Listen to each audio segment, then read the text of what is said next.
Today I'm going to be speaking about how the opposition really isn't such a bad thing after all. Well, what do I mean by that?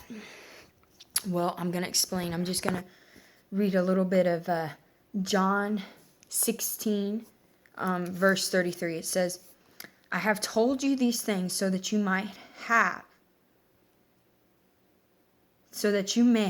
perfect peace and confidence in the world. You will have tribulations and trials and distress and frustrations, but be of good cheer. Take courage. Be confident. Concern. Undoubted, for I have overcome the world. Now, I'm gonna explain what I mean by in the midst of persecution, you can have joy. What do I mean by this? Well, the adversary, it says in the Bible, comes like a roaring lion, seeking to whom he can devour. Well, you know that's true. But the thing is, the opposition's really not such a bad thing. Think about it. Many of you have gone through persecution. You've gone through trials. Well, there's a reason behind it. It's actually to make you stronger. It's actually to make you see what you have inside of you, because we really don't realize what we have inside of us. We really don't. We really don't, a lot of times, see what's inside of us. But the opposition is there so God can show us His goodness, so God can show us His strength. Because we don't know,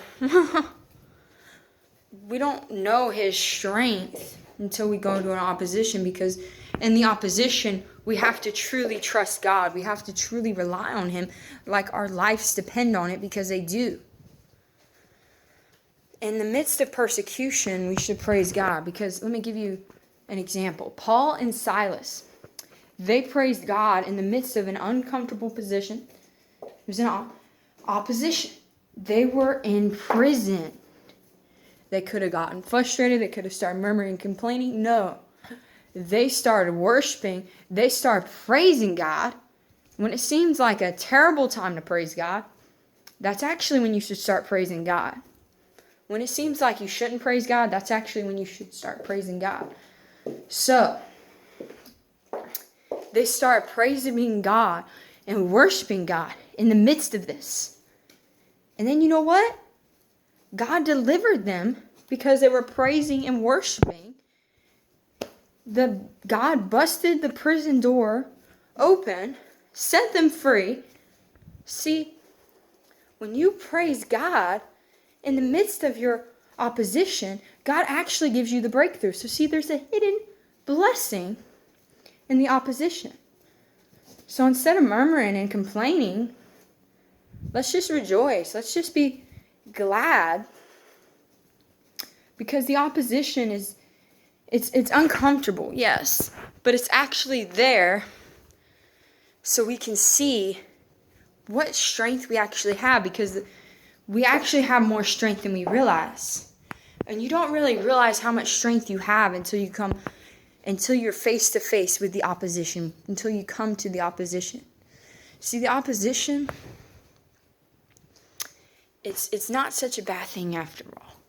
Because we're going to have persecution, we're going to have trials, but could it be that that's actually helping us become the man or the woman that we're supposed to be? Could it be, just maybe, that the opposition's actually a hidden strength to actually help us get to where we're going? Could it maybe be that the opposition is actually help us seeing God not as the situation, not in through the situation perspective, but through a different perspective, realizing that, yes, I may be going through the battle, but I see God. You know, you can be in the fire and you can still see Jesus, like Shadrach, Meshach, and Abednego. They saw Jesus in the midst of it. In the midst of their opposition, they saw Jesus. They couldn't get burned. So see, even in the most trying times, God will still protect you. Let's see, let's rejoice God. Not even when it's good to rejoice God. It's good to rejoice God when it's good, but let's not just rejoice and give him praise when it's wonderful and everything's just going the way it seems like it's supposed to. Let's rejoice him when we're going through the storm, when we're going through the valley, when we're going through the fire. Because when we do that, then we are really stepping into a place of maturity.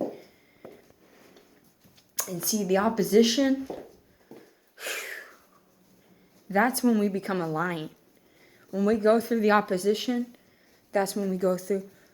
Instead of, complaining and stuff, oh, this is taking forever. Just start rejoicing. Just start rejoicing. Start praising God.